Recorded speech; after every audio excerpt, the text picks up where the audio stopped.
सलाम बलोचराज। जैसे कि आपको पता है सोशल मीडिया पे एक वीडियो बहुत वायरल हुई है। बलोच खातून को गैरत के नाम पे कत्ल किया गया है। एहसान और बानो का जो मामला है वो मैं आपको पूरी डिटेल में बताऊंगा। मैं डगारी तक गया हूँ, उनके इलाके वालों से पूछा हूँ आज पूरे दिन असल में मसला क्या है, अकायद क्या है। लेकिन आगे बढ़ने से पहले मेरा पहला सवाल और आखिरी सवाल ये है रियासत से कि रियासत को ये मसले पहले क्यों नहीं पता चलता है जब तक आवाम सामने लेकर नहीं आता है। सबसे बात यह है कि इसको बलोचियत का नाम बिल्कुल भी मत दिया जाए, क्योंकि इसमें बलोचियत वाली कोई बात नहीं, और इसको कबायली हिसाब से बूस्टअप भी ना किया जाए। ये पेचीदा मसला है, ये अलग मसला है, पेश किया गया है कुछ और मसला।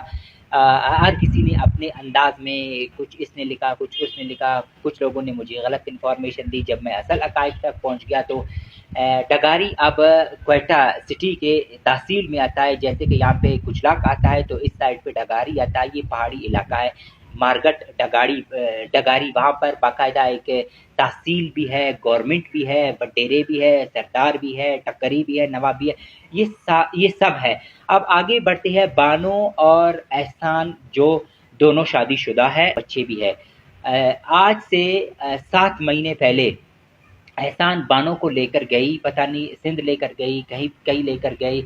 यहाँ पे फैमिली वाले ने तकरीबन 25 दिन अपनी बेटी को ढूंढते रहे। तो 25 दिन के बाद एहसान का कॉल आया, फिलहाल गाड़ी में मैंने आपकी बेटी को सवार करके भेज दिया है, इसको संभालना और मैं मुल्क छोड़कर जा रहा हूँ। तो यहाँ पे जब बानो पहुंच गई तो उसके वालिद ने इसको सरदार पे लेकर गया। सरदार ने फैसला किया, उस फैसले पे ये राजी भी हो गए और बानो को इज्जत के साथ घर लेकर आ गए। तो तकरीबन 6-7 महीने इनके फैमिली मेंबर्स एहसान के पीछे थे। एहसान अपने मामू के पास रहता है, एहसान अपने घर का वाहिद कफील है और एहसान का मामू भी फौत हुआ है। 6-7 महीने एहसान को ढूंढने के बाद बानो अपने घर में अपने बच्चों के साथ खुशी खुशू रह रही थी। तकरीबन अब ईद से कुछ दिन कबल ये जो बकरा ईद का ये गुजर गया, कुछ दिन कबल इनको पता चला कि एहसान आया हुआ है। तो इनके घर से जाके एहसान को इन्होंने उठाया, एहसान को लेकर आया सरदार के सामने, अपने इलाके के कबीले के बंदों के सामने पेश किया गया। फिर ये फैसला किया गया अब ये दोनों को हमें मारना है। तो यहाँ पे तकरीबन जहाँ तक मुझे पता चला है कि बानो की किसी चाहने वाले ने, कोई करीबी रिश्तेदार ने कॉल करके बानो से कहा कि आपको घर उठाने के लिए आ रहे हैं, आपको पहाड़ पे लेकर जाके कत्ल कर देंगे। तब भी बानो ने बिल्कुल खुद को रेडी रखा, ना किसी के पैरों पे पड़ा, ना फिर वो घर से निकल गई। वो चाहती तो निकल भी सकती थी। वो इंतज़ार किया जब वो लोग आ गए बंदूकों के साथ। बानो ने पहले से कुरान तामी हुई थी, अपने सीने में कुरान उठाया था, क्योंकि उस वक्त उसका सहारा सिर्फ और सिर्फ कुरान मजीद था। वैसे बाय द वे इन मसलों का हल जो है ना वो रियासत है। तो आके बानो को उठा के पहाड़ी इलाके में लेकर आया। एहसान तो पहले से इनकी हिरासत में था और ईद से तकरीबन 3 दिन कबल दोनों को फिर पहाड़ी इलाके में जिस तरह कत्ल किया गया वो वीडियो आपके सामने है। वो जितने भी मीडिया पे पड़ी हुई है वो क्लिप्स है, वो आपने सब देख लिया है।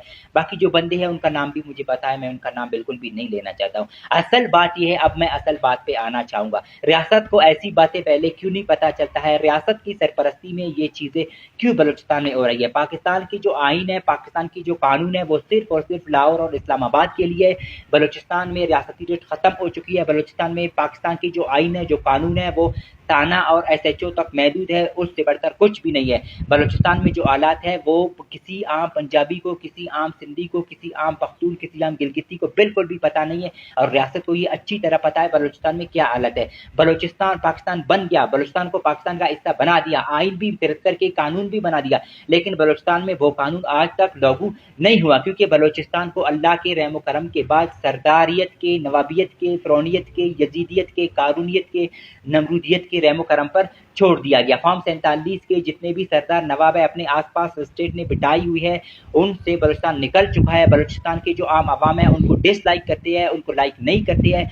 और तो और यही सरदार और नवाबों की सरपरस्ती में सिक्योरिटी इदारों के, एजेंसियों के लोग इनके बलबूते पे तकरीबन टीन एज के 17-17, 16-16 साल की बच्चियों को उनके घरों से अगवा करके ले जाते हैं। 15-15 महीने, 2-2 साल पता नहीं चलता है कि ये बच्ची कहाँ गई, किधर गई, किसके पास है, उसके बाद ड्रामाई अंदाज में उसको पेश किया जाता है कि इससे तो भाई फिलहाल बंदे ने हमारा शादी किया है, इसके तो अब एक बच्चे भी है, इसकी तो ये मसला है, ये हुआ है, ये चीज़ें एक घर में ये केस नहीं है, ये तकरीबन हज़ारों घर में बलूचिस्तान में ये केस है। तभी तो बलूचिस्तान में आज आग लगा हुआ है, तभी बलूचिस्तान का मुझ जैसा आम फर्द किसी नमरूद, किसी फ़िरौन, किसी यजीद, किसी सरदार, किसी नवाब को नहीं मानता है। आज एक सरदार कराची में बैठ के बलूचिस्तान की सड़कों पे जो हालात है उनकी मजम्मत करता है, वो खुद बलूचिस्तान में क्यों नहीं बैठना चाहता है। 25 साल अपने बेटे को यूरोप में बिठा के डायरेक्ट बलूचिस्तान में जाके वजीर बनाता है, बलोच अवाम के ऊपर मुसल्लत करता है। एक यहाँ पे मादनियात का साइल वसाइल का सौदा लगा के बरतानिया में फिर के बरतानवी बलोचों से गालियां बटोरते हैं। एक सरदार, एक नवाब अपने घर में बैठ के ट्वीट्स के जरिए, पोस्ट के जरिए, मजम्मत के जरिए अपने आप को छुपाया हुआ है। एक सरदार यहाँ पे बलूचिस्तान में आके ढंडोरा पीट पीट के एयरपोर्ट पे जाके बाहर मुल्क भागने की कोशिश करता है।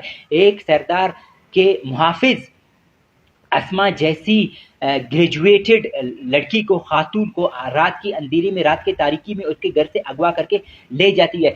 एक सरदार एक खातून को तेजाब में, वो भी मिनिस्टर, वो ये जितने भी सरदार का मैं अभी नाम ले रहा हूँ ये सारे मिनिस्टर बैठे हुए, खातून को तेजाब में डाल के जला देती है। बाद में उसके फैमिली को 5 करोड़ के एवज खामोश करा दिया जाता है। मैं रियासती इदारों से, मैं वफाकी मिनिस्टर से, मैं आर्मी चीफ से, मैं शहबाज शरीफ से, मैं चीफ जस्टिस से ये गुजारिश करता हूँ कि खुदारा हमें सिर्फ ये बोलने की इजाज़त दे दो कि बलूचिस्तान में जो कुछ हो रहा है हम वो बोल दे। बलूचिस्तान की सड़कों पे, मशके में, हावरान में, नरमुक में, जोहान में, इन इलाकों में ना आमिद मीर आ सकता है, ना जावेद चौधरी आ सकता है, ना मंसूर अली खान आ सकता है, ना वसीम बादामी आ सकता है, ना इकरारुल हसन आ सकता है। आपका कोई भी जर्नलिस्ट यहाँ पे नहीं आ सकता है। किसी को भी बलूचिस्तान के गली महलों का हालत नहीं पता होता है। अगर यहाँ पे रियासती रिट होती, आइन होती, कानून होती तो यहाँ पे आज ये मसला नहीं होता। यहाँ पे इस मसले को असल में रियासत को हल करना चाहिए था। ये जो मसला था, 7 महीने रियासत कहाँ पे सोई हुई थी? ये सब कुछ रियासत की पुष्टपनाही में, रियासत की सरपरस्ती में हो रहा है। बलूचिस्तान को खाना जंगी की तरफ लेकर जाना चाहते हैं।